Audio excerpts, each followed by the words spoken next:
Good morning, and thanks for joining us on Fox16.com and KARK.com, as well as our Facebook pages. I'm Ashley King, and I'm joined now by my co-host, Mr. Robert Holt. And I see you you got dressed up for the occasion. Oh, I'm so excited. You noticed. I did notice that. How you doing No, today? I'm great. I'm great. I thought, I really maybe need to kind of dress up a little more because, Ashley's always on Facebook showing her dresses and all that kind of thing. Of course, I don't wear a dress, but, Yeah. here I am, and I thought I'd look a little decent for you today. Okay. Well, I appreciate it. Why not? Yeah. Yeah. Well, I actually thought about putting my suit jackets, one over here, brown one over here, and the And black one over there. deciding which one, letting the people decide. I thought, nah, I can't do that. Yeah. All right. So today we are talking about recidivism. And a lot of people always want to know, what does recidivism mean? And so, And and so it's so basically what we're it's basically the tendency for convicted people to return back to prison. So, when they get out, their likelihood to return back. And I know, like in Arkansas, I was reading some stats saying that 49% there's a 49% chance of returning to prison within 3 years of being released. So, Yeah, it's unfortunately that is happening all across our state. yeah. But we are so fortunate to have programs that are willing to get in there and do what it takes in order to help these guys and gals really begin their recovery process and get back into life. Yeah, and you work with some of those programs as well. Yeah. Oh, I do. I do. I have the honor of working with an awesome one that we're going to be talking to today. And so, of course, I'm going to let you introduce them. But I can't wait to get them on the phone, get them on the TV with us Look, here. I'm going to go ahead, and you can't wait, so we're going to do it right now. How about that? Cool. All That's right. great. There they go. So I'm going to let you actually introduce them, Robert. So you have Miss BJ. Say hi, Miss BJ. Hey. Yeah, there you go. And then we have Mr. Russell there, and BJ Brady has several organizations or several reentry programs that are under her. Two of the main ones that we work with are Hidden Creek and Phoenix House with her, and we are extremely excited to partner with them, helping their men and helping their women with various things here, and we'll get more into that. But and then of course with Mr. Russell there. Mr. Russell also is working with Miss Brady, and so we're looking forward to hearing his story. And so, BJ and Mr. Russell, we are glad to have you here. Thanks. Yes. We're glad to be here. Yes, we Thank are. And so we are streaming on our Facebook pages. So I do want to tell everybody on our Facebook page to go on, comment. We're going to read some of your comments throughout. If you have any questions about, re-entering or anything like that, we'll read some of those comments and have you guys get some answers for you guys coming up. So first of all, Miss BJ, you are there with Hidden Creek and Phoenix House, right? Yes, ma'am. Okay, so just explain to people what exactly is a re-entry facility. So I have two reentry facilities, and then I run a transitional house. So the reentry is actually, they are considered still incarcerated. So they are picked, they're hand chosen to come to these programs to reintegrate back into society. So along with that, there's a lot of different things that we do with them. First and foremost, we take care of a lot of underlying problems such as driver's license.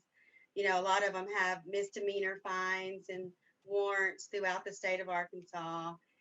So we try to get that fixed, and we do a lot of treatment model programs here, which are evidence based. Um, we have several different ones that we work out of. We also get the men and women jobs. When they get here, they stay 21 days, and then they're ready, they're job eligible. So we actually get them a job, and they save money, which is really cool because you don't get to do that in prison. Um, and then after 150 days, they're eligible to parole out. So we encourage these men and women to not go back to the rural areas that they're from. We all know that that's the people, places, and things that get us in trouble as addicts. Um, so we try to get them to parole out, to where they're at with the job that they already have. And I would say probably 80% of the men and women that are in my facilities have really good jobs. I mean, they could be career jobs. They have places they can move up. After about 151, they're eligible to parole out. By that time, we have them a house or an apartment. We get them a vehicle, which they buy. Remember, keep in mind that they have all this money saved up. So So we help them get all these things to be, a part of the productive members of society. Um, then once they're released from here, they're on an ankle monitor for another 30 days, which we call that phase 4. In phase 4, they're actually out there on their own. They do still have curfews and have a lot of rules, but they're actually living. Wow. So day 180, they're eligible at that point as long as everything is went correctly to get their monitors taken off and they have completed the reentry program. Wow. So it sounds like there's a lot of clearly a lot of benefits to going to a reentry program as opposed to just, being thrown out there into the world. Ah, yes, I think Yeah. Russell can explain that. But Well, then Yeah. let's actually, Russell, tell us a little bit about your background and your story. Um, where do I start? Well, the only type of reentry program or any kind of program that was designed to combat recidivism rate, I took in prison um, in 2016, and that program was Think Legacy. Before that, I think I might have knew what the word legacy meant, my own definition, but by going through that program, I really understood what it means to leave a legacy behind, leave some kind of generational wealth behind. Um, so that's what started the gears for me to start the process to change. Um, I wasn't fortunate to go to no reentry program because my prison jacket it was too extreme. It wasn't, they weren't kind to me. So yeah, I just doubled down and buckled down. I eventually got my GED in prison, and when I got out, within that first week, I got enrolled in college, um, and then by doing that, I came across peer support specialist, and I took all the certifications and all that. I got that. I got maybe a year left, and I have a degree in psychology. Oh, Uh, cool. pretty I awesome. was I was the first person, the first peer to help build a drug treatment program inside the Plaza County Jail, which is the biggest county jail in our state. And now I work for the Governor's Foundation, Restore Hope, and I'm here with BJ. I help BJ out whenever she lets me. Um, Well, but can I jump in here and let me ask a couple questions real quick for you guys. So BJ, how many right now are you housing as far as Hidden Creek and Phoenix House? We hold 60. I have 53 present here at Hidden Creek. We hold 36 at Phoenix House, and that's a transitional house. I have 34 present at this time. At this time. Mhm. So if you could have right now, if you could have a couple of things for these individuals, what would be two of the most important things you need right now for these individuals? Peer support. I need someone after they leave here that they can reach out to. We have sponsors, we have mentors, and things like that, which we need, and they need. But I think more peer support, other people that have been there that they can show them that, hey, this really can happen. We need Right. that. Um, I think housing is another big one. We need more people to be felon friendly, so to speak. Hmm. Okay. So Russell, real quick on you were talking about that you did not go through a reentry program, okay? But you did go through some types of classes in prison. Now, if you could have gone through a reentry program, do you feel like that would have been even more beneficial to you? yeah, it'd have been real beneficial. Um, because programs like this, there's nothing but benefits, versus being in prison, working, not getting paid, um, not going through any classes or nothing like that. But here at like a treatment center like this, um, you get a certain amount of hours, and it deals with cognitive thinking, budgeting, stuff like that. So when you do get here and you get a job, you know how to spend, how to budget your money when you get out. If you get to thinking about having, you know, these crazy thoughts of wanting to relapse or wanting to commit a crime, or you know how to combat them, you'll get the tools that you need here.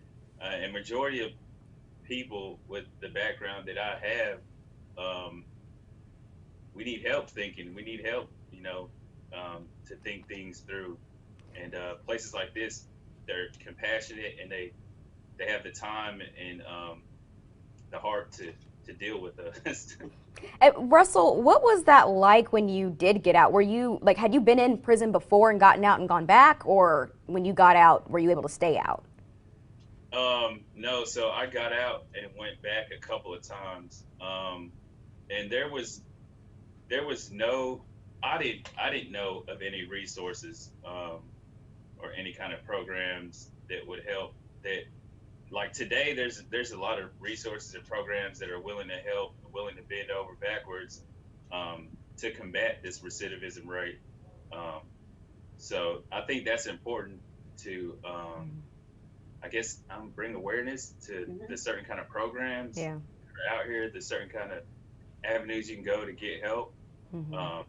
Because criminals, they've been criminals for a long time, any kind of hiccup that we have, we'll just go right back to that type of lifestyle. And if you're not just dedicated and sick and tired of being sick and tired, like I can give you an example.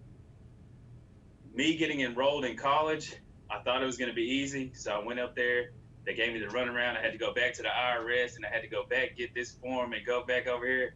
And if I didn't have the determination and willpower to see it all the way through, the first time I went up there and they would have told me, well, hey, yeah, you came up here to enroll in college, but you got to go back to the IRS and come back. And I'd have been like, oh, man, forget it. Yeah, just kind of give up, because I mean, it is a lot. It's a lot of hard work without that guidance. I do want to remind people we are on Facebook right now, and we do have a couple questions coming in, so I kind of want to get to some of these questions real quick. So we have a guy who asks, how much money does each one have once they get out on their own? So that depends. That depends on what job they have. That depends on how much money they spend while they're here.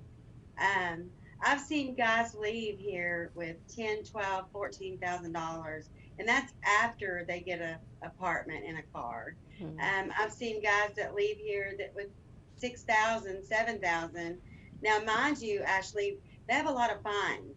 You know, they have a lot of other stuff that they have to clean up. We call that wreckage of our past. So we have to clean up a lot of stuff while they're here, and a lot of time you can't get that fixed through the court system. You know, a lot of times they'll use community service, and we do a lot of that. We do a lot with Brother Robert, you know, Arkansas Food Bank. We do a lot of different community service, and a lot of times the courts will take it, but there's some that will not, so they have to pay those. So I guess it's individual based on how much they leave with.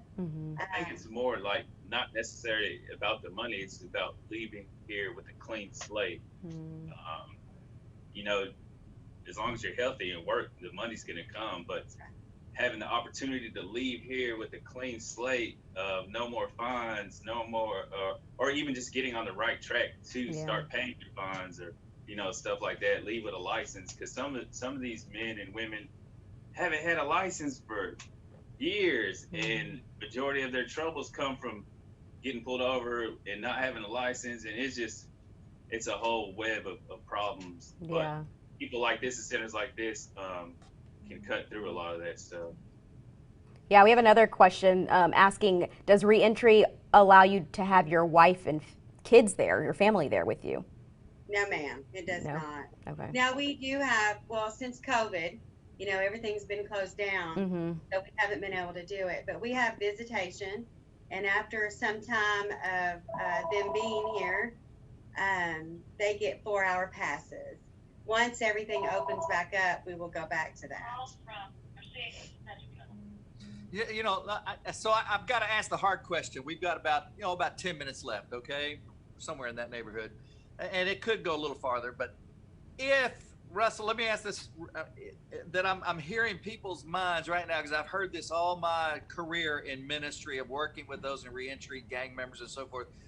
Why do I even want to help you? Just stay right there in prison, man. We don't want you back out here. You know what I'm saying? Those people that are out there that are those naysayers that don't want to get involved. They're the armchair quarterbacks that are trying to direct everybody's lives. But how do we tell those people that these types of programs are vital, not only for you, but for our community? Because this is a fact. I think maybe 95% of those inmates, men and women, eventually they're getting out. And eventually they're going to be your neighbor. Eventually they're going to be back in society. So if you don't address issues like mental health, address issues like substance abuse, and we can't, it's not going to be a quick fix like that. But to get people to thinking about, man, do I have a drug problem? If I do, where do I go to go about just to start looking at that?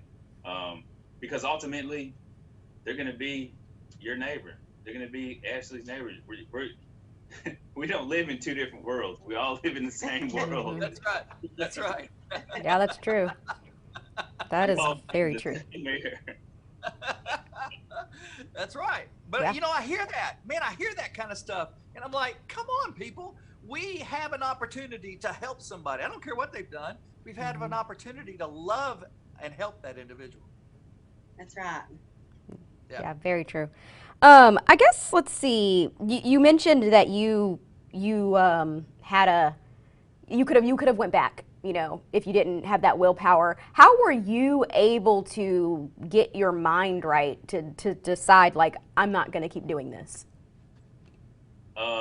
Well, I don't know if I can say this on TV, but a horrific event happened in prison in front of me, and I was like, yeah, I can't die like this. I can't, I can't keep doing this. And I went to prison at a young age and would make fun of the older dudes in prison. And then after going back so many times, now the younger dudes are looking at me and they're like calling me old school and stuff. And I'm like, yeah, I can't turn. I'm slowly turning into this person, but I can't, man. And yeah, I just started doing the next right thing. And like they would call school every day, and I would never go to school. So I was like, let me start going to school. And then started going to school, got my GED, and just kept till this point. I've been doing the next right thing. Yeah. How old were you when you first went in? 17. 17. How old were you when you got out? This time? Well, I've been a couple of times. Well, I guess the most recent time since you've been out and haven't gone back. 36. Okay. So 20. God, Yeah. Oh, Ashley. It breaks. I've met him before. I didn't recognize him here, but when I first met him, man, he is now still. But I mean, he was polished.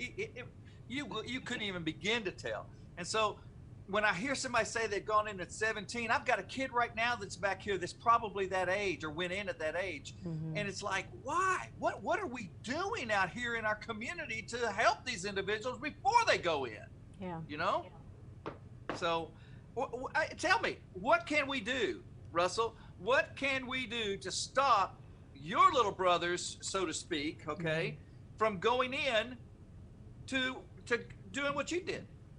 So I think it goes back to what BJ was talking about. Like I used to be a real active gang member, not only in the streets but inside of prison. And when I took that inside of prison at a young age, it just blew my head up. Like I thought I was untouchable then. But I said that to say this: if we don't put people with lived experience that has overcome certain situations like violence, gang violence, drug abuse, mental health issues, and we don't put those people at the forefront of these issues and give them the platform and give them a voice to reach these people that need the help, then we're just chasing our own tail, time after time, wasting resources. And that's just what I feel, because those kids are more apt to listen to somebody that they can look and tell, oh yeah, he's been there. You know what I mean? Versus somebody that has a suit and tie and read about it in a book. You know, that's one thing I've been preaching for years. BJ can tell you that if we don't get help from you guys, and I say you guys because I got a history, but if we don't have help from you guys out here on these streets, working with these kids, you know, it's really all for naught. And people keep wanting to throw money at everything. Money is only a Band-Aid. I said this the other day. Money's a Band-Aid. Love is the cure. You know, letting people see. You said compassion earlier. If we don't show compassion to these individuals, to these children, then there is no cure. We're just going to keep throwing money after money after money after money, and nothing's going to get done. But if you go out and you show some of these little Bee Gees out of here love, real love, then watch what happens. Lives change. So I'm inviting you, little brother. I'm inviting you to help Ashley and I and those of us, because here soon we're going to have a meeting. We're going to have a gathering. And we're really going to develop some strategies here in this community. We don't need the money. What we need are people and organizations. Yeah, definitely. Yeah. So at Restore Hope, we have an organization coming off the ground, and it's called EME. That's going to be good. It's going to be a game changer. These men, they're getting in the communities. They're just not talking about it, like they're in the communities every day, and they're dealing with the kids and their issues on a day-to-day basis, and they're making those relationships that they already have. They're just maintaining them and cultivating those relationships. Cool. Someone also just commented, because we are on our Facebook page, and someone commented and said to please tell him to hang in there. It will get better. Don't give up. Life is good. So wanted to pass that message along to you. I guess, is there anything else, BJ, that you think the community can do to help you guys out? Well, I just think people need to get more involved. Like Brother Robert said, you know, money's just a Band-Aid. Get out there and find somebody that you can mentor, you know, give a little guidance. We used to, before COVID, we had quite a few mentors that came in and, you know, would hang out with the guys and the girls and do some stuff. But we need a lot more. We need a lot more. So if you want to get out and you want to do something, get out and help these men and women. And I'm not saying hand it to them. I'm just saying give them an ear. You know, give them a little guidance. How can they hey, BJ, how can they get a hold of you if right now there's some guy or some gal right now going, you know, I might be able to get my church, or I might be able to get my business or something to get involved with you? How do they get in contact with you? Tell them to call me. The number's 501-414-0286. Say it again. 501-414-0286. Give us a call. And if I can't give you the answers you need, I can point you in the right direction. You know, you have to do a little training through ACC to be a mentor. But Brother Robert, you know yourself, it doesn't take long to do that. And it's very knowledgeable. I mean, you learn some things doing it as well. But we do need the help of the community. Yeah. And Russell, can you send me, or have BJ send me some information about what you just spoke about, those guys going out there? Because all of us we all need to be working together, you know, and so if you could send me some information, I'd love to know more about it to see how we can help. Okay. Yeah, good. You know, I know that it's been a long process for you, Russell, and I know you've had many people that have said that they are proud of you. And so I'm going to be one of those who says I'm proud of you. And especially a guy that is, again, with history, but I'm proud of you, and keep going, brother. Just keep going. Yeah. Thank you. And BJ, I'm going to get you to say that number one more time. We do have a woman on here saying that her nephew is getting out of prison in a couple of months, and she goes, we need to be able to help and support him. He's terrified. So she left her number on here. I'll pass that along to you as well, but if you can give your number one more time so that she can get in contact with you as well. Okay, it's 414-0286. Okay, perfect. All right. And then, Russell, was there anything that you wish you knew when you got out of prison the very first time?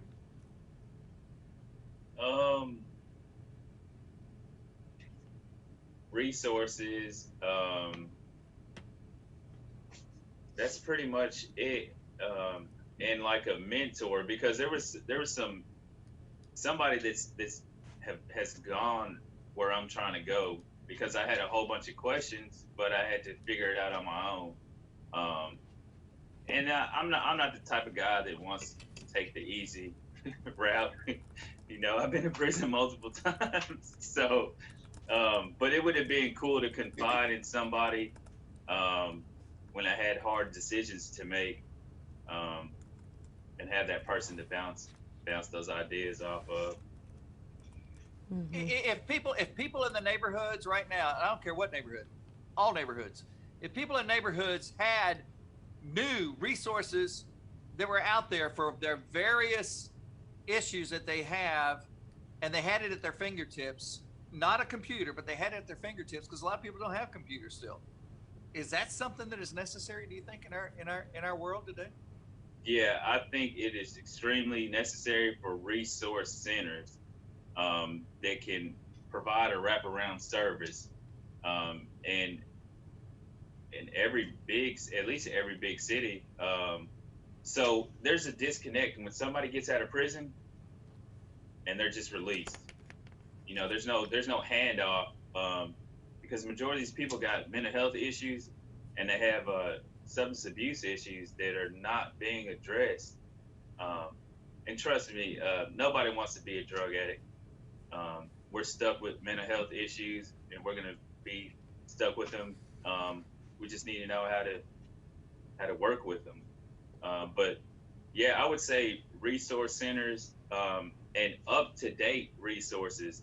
There's certain places that'll give you a resource list, but that thing hasn't been updated in 7 years. Wow. Right. Robert, I kind of like what Russell said the other day. He said we need a resource center by every Walmart. Yeah, Exactly. Yeah. I'm not kidding. If I could show you our plan, you would see that Walmart is part of that, and so is Chick-fil-A are part of that plan. Absolutely. Yeah, part of that plan. To get the word out. That's it. That is so true. That would Yeah. that would be easy, right? Yeah. Anything else you want to ask, Robert? Or No, I'm just excited you guys came on and be with us today. Thank you. yeah. Thank you for having us. yeah. Yeah. Is there anything else, Russell? I do want one last word of advice. If there's somebody out there, maybe watching this who keeps going back to prison, what would you tell them? I know sometimes, until you get to a point where you're sick and tired of being sick and tired, just hang in there. It's a process, Once people like me, after so many years of screwing up your life, you're not going to get your life back like that. So it's a process. You may stumble, you may fall, you may even go back to prison, but just don't lose hope. And God is going to place you right where you need to be. And if you can believe in that, I think you'll be all right. Perfect. All right. Well, thank you guys so much for joining us, and just kind of shedding a little light, and hopefully this will help a few people. I hope so too. Yeah. Thanks. All Thank right, y'all thank so you. much. I've got my little sign here. It says, I love it. This is a little one. We're gonna have really big ones all over Little Rock here soon. But there's victory with love. This is Ashley's. She came up with this, and I'm so excited she did. So there's victory with love, and so that's Looks the good, message. Ashley. That's the message, right? Yeah. Yep. That's All right. right. Well, thank you guys so much for joining us. Thank you. All right, Robert, you have any final words you want to give? Ashley, I'm excited about God giving you and I this opportunity to do this. But I'm also excited about giving people in our community the opportunity to be a part of things like this, and just like with the bishop, the last show, we've got to keep getting the word out and Yeah. keep giving people opportunities. Yep, that is so true. All right, well, thank you. Glad you could join us. I'm glad we were able to talk about this. Hopefully it helped a few people, and we will be here again 2 weeks from today. All Sounds good. right, and remember everyone, there's victory with love. Take care.